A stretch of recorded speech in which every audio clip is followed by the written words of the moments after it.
So போன வீடியோவில் வந்து ஓவராலாக நம்ம ஃபாலோ பண்ணிட்ட டயட் பற்றி சொல்லிடுறேன். அதில் நான் சொன்ன ஒரு விஷயம் வந்து நம்ம வந்து ப்ரோட்டீன் அதிகமாக எடுத்துக்கணும் அப்படிங்கிறது. அண்ட் ஆல்சோ ஒரு 50 கிலோ இருக்கிற ஒருத்தர் 50 கிராம் ப்ரோட்டீனாவது சாப்பிடணும் அப்படின்னு சொல்லியிருந்தேன். ஸோ இப்போ எந்தெந்த ஃபுட்லலாம் ப்ரோட்டீன் அதிகமாக இருக்குது அப்படிங்கிற லிஸ்ட் வந்து நான் இப்போ கொடுக்குறேன். இதை நான் ஒரு வெப்சைட்லேயும் போட்டிருக்கேன். அந்த வெப்சைட்டோட லிங்க் வந்து டிஸ்கிரிப்ஷனில் கொடுக்குறேன். ஸோ ப்ரோட்டீன் வந்து இப்போ 100 கிராம் ஃபுட்டில் எத்தனை கிராம் ப்ரோட்டீன் இருக்கு அப்படின்னு நான் சொல்றேன். இப்போ சோயா சங்க்ஸ்னு ஒன்று சொல்லுவாங்க, மீல் மேக்கர் நம்ம ஊர்லாம் சொல்லுவாங்க. அதுல வந்து ப்ரோட்டீன் அதிகம். 100 கிராம் மீல் மேக்கர்ல 50 கிராம் கிட்ட ப்ரோட்டீன் இருக்கு. அதுக்கப்புறம் பார்த்தீங்கன்னா ப்ரோட்டீன் அதிகமாக இருக்கிறது சிக்கன். 100 கிராம் ப்ரோட்டீன்ல 100 கிராம் சிக்கன்ல 30 கிராமுக்கு மேலே ப்ரோட்டீன் இருக்கு. அதே மாதிரி இது வந்து ஃபிஷ்ஷில் நிறைய ஃபிஷ்ஷஸ் இருக்கு. கொஞ்சம் இந்த பெரிய ஃபிஷ்ஷஸ்லாம் இருக்கும், டியூனா அந்த மாதிரி ஒரு சில ஃபிஷ்ஷஸ், கொஞ்சம் பெரிய ஃபிஷ்ஷஸ், அதுலலாம் வந்து ப்ரோட்டீன் அதிகம். ஸோ அதெல்லாம் பார்த்தீங்கன்னா அதே மாதிரி 100 கிராம் மீனில் 30 கிராம் கிட்ட ப்ரோட்டீன் இருக்கு. அதுக்கப்புறம் வந்து நிலக்கடலையில் வந்து பார்த்தீங்கன்னா 100 கிராம் 25 கிராம் கிட்ட ப்ரோட்டீன் இருக்கு. But at the same time 50 gram அதில் கொழுப்பும் இருக்கு.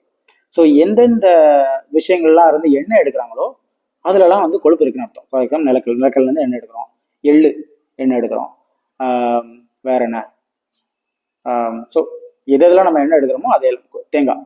ஸோ எதெல்லாம் நம்ம எண்ணெய் எடுக்கிறோமோ அதில் எல்லாமே கொழுப்பு அதிகம். நிலக்கடலேருந்து எண்ணெய் எடுக்கிறோம், ஸோ அதனால அதில் கொழுப்பு அதிகம். ஸோ அதனால நிலக்கடலை வந்து நீங்கள் ஆக்சுவலி அது ப்ரோட்டீன் சோர்ஸ்னு கேட்டால் ப்ரோட்டீன் சோர்ஸ் அது ஒரு ஃபேட் சோர்ஸ். பட் அதுலேயும் நிலக்கடலை ப்ரோட்டீன் அதிகமாக தான் இருக்கு. டெய்லி எடுக்கக்கூடாது, அதை அப்பப்போ எடுத்துக்கலாம். ஏன்னா நிலக்கடலை வந்து உங்களுக்கு ஈஸியாக கிடைக்கிறது, ஈஸியாக கொண்டு போய்க்கலாம். ஸ்டோர் பண்ணுற பிரச்சனை ஒரு பேப்பரில் புரிஞ்சு கூட கொண்டு போயிட்டு நீங்கள் இப்போ அது ஒரு 10 மணிக்கு நீங்கள் ஸ்நாக்ஸ் இப்போலாம் சாப்பிட்டுக்கலாம். ஸோ அது அதை சமைக்க வேண்டியது எந்த பிரச்சனையும் இல்லை. அதுக்கப்புறம் வந்து சீஸில் 25 கிராம் ப்ரோட்டீன் இருக்கு. அதுக்கப்புறம் வந்து இதுகள் அந்த பருப்பு வகைகள் சொல்லுவாங்க. பருப்புனா இந்த நட்ஸ், ஆல்மண்டு, முந்திரி, இந்த மாதிரி நிறைய பருப்பு சொல்லுவாங்க. இதில் எல்லாமே வந்து ஆவரேஜாக ஒரு 15 கிராம் வந்து 20 கிராம் வர ப்ரோட்டீன் இருக்கு. பட் இதில் என்ன பிரச்சனைனா இதோட ரேட்லாம் கொஞ்சம் அதிகம். ஸோ இதனால நீங்கள் நிலக்கடலை 50 கிராம் சாப்பிட்ற மாதிரி இதை நீங்கள் 50 கிராம் சாப்பிட முடியாது. ஏன்னா அதோட ரேட்டே வந்து 100-150 ரூபா போயிடும். ஸோ அதனால இது வந்து ஒரு நாளைக்கு ஒரு 2 அந்த மாதிரி நீங்கள் சாப்பிட்டுக்கலாம். அதுக்கப்புறம் வந்து பார்த்தீங்க அப்படின்னா பயிர் வகைகள் எல்லாத்துலேயுமே வந்து ஆல்மோஸ்ட் 20 கிராம் வந்து ப்ரோட்டீன் இருக்கும். பயிருங்கும் போது நீங்கள் வந்து பச்சை பயிர் எடுத்துக்கலாம், சுண்டல், பட்டாணி, கிட்னி பீன்ஸு, மொச்சக்கடலை, இந்த மாதிரி கடலை பயிர் வகைகள் எல்லாத்துலேயுமே வந்து ப்ரோட்டீன் அதிகமாக இருக்குது. இதில் வந்து இது எல்லாமே அவிச்சும் சாப்பிட்லாம், முளைக்கட்டியும் சாப்பிட்லாம். முளைக்கட்டி சாப்பிட்றது அவிச்சு சாப்பிட்றத விட நல்லது. அதோட அந்த நியூட்ரிஷன் அப்படியே இருக்கும். இதை நீங்கள் ஊற வச்சு சாப்பிட்றது வந்து பார்த்தீங்கன்னா இது ஒரு 24 hours ப்ராசஸ்.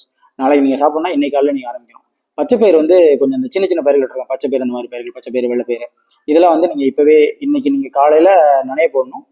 அப்புறம் நைட்டு வந்துட்டு அதை ஒரு வெள்ளை துணியில் கட்டி அப்படியே ஒரு இடத்துல வச்சிங்க அப்படின்னா மறுநாள் காலையில் அது முளை கட்டிடும். அதுக்கப்புறம் நீங்கள் சாப்பிடலாம். இப்போ அதிலே கொஞ்சம் பெரிய பயிர்கள் இருக்கும், பட்டாணி, அந்த மாதிரி கொஞ்சம் மிக்சடாக இருக்கும். சில கடையில் சூப்பர் மார்க்கெட்லாம் கிடைக்கும்.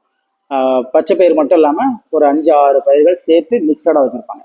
அதெல்லாம் வந்து நீங்கள் ஊற போட்டுறீங்கன்னா இன்னும் கொஞ்சம் சீக்கிரமே ஊற போடணும். இப்போ 10 மணிக்கு இதை ஊற போட்டுறீங்கன்னா அது ஒரு காலையில் ஒரு 5 மணி 6 மணிக்கு ஊற போடுற மாதிரி இருக்கும். அது சாப்பிடலாம். அப்புறம் முட்டையில் வந்து முட்டை ஒயிட்டில் வந்து 11 கிராம் ப்ரோட்டீன் இருக்கு. Whole egg white and yellow ரெண்டே சேர்த்து பார்த்தீங்கன்னா ஒரு 14 கிராம் கிட்ட ப்ரோட்டீன் அதிகமாக இருக்குது. ஆனால் ஒயிட்டில் வந்து கொழுப்பே கிடையாது, கொழுப்பு ரொம்ப கம்மி, 0.5 கிராம்ஸ் அந்த மாதிரி தான். ஆனால் ஹோல் எக்கில் 11 கிராமுக்கு மேலே கொழுப்பு இருக்குது. ஓகேவா? அதுக்கப்புறம் ராஜ்மா, அந்த கருப்பு பீன்ஸு, இதில் எல்லாமே வந்து ஒரு 10 கிராம் ப்ரோட்டீன் இருக்குது. அப்புறம் பட்டாணியில் ஒரு 5-6 கிராம் இருக்குது. ஸோ அதிகமாக இருக்கிறது அந்த மீல் மேக்கர், அது சிக்கன், ஃபிஷ்ஷு, நிலக்கடலை, சீஸ். ஸோ இந்த மாதிரி விஷயங்களை நிறையா வந்து நீங்கள் உள்ள சேர்த்துக்கணும். அண்ட் ஆல்சோ ப்ரைஸிங் என்சர் பண்ணுங்கள். நான் அனுப்புகிற லிங்க்ல வந்து உங்களுக்கு ப்ரைஸும் இருக்குது. ஸோ இதில் சீப்பஸ்ட் ஃபார்ம் ஆஃப் இதுன்னு பார்த்தீங்கன்னா வெஜ்ஜாக இருந்ததுன்னா அந்த மீல் மேக்கர் சோயா சங்க்ஸ்பாங்க, நான் வெஜ்ஜாக இருந்ததுன்னா சிக்கன். பட் இது ரெண்டுமே வந்து ப்ரொஃபஷனல் பாடி பில்டர்ஸ் இந்த சிக்கன் வந்து டெய்லி எடுத்துப்பாங்க. நான் டெய்லி எடுத்துக்க வேண்டிய அவசியம் இல்லை. வாரத்தில் 2 நாள் இல்லை 3 நாள் ஒரு 100 கிராம் சிக்கன் இல்லை 150 கிராம் சிக்கன் கண்டிப்பாக எடுத்துக்குவோம். அவ்வளோ.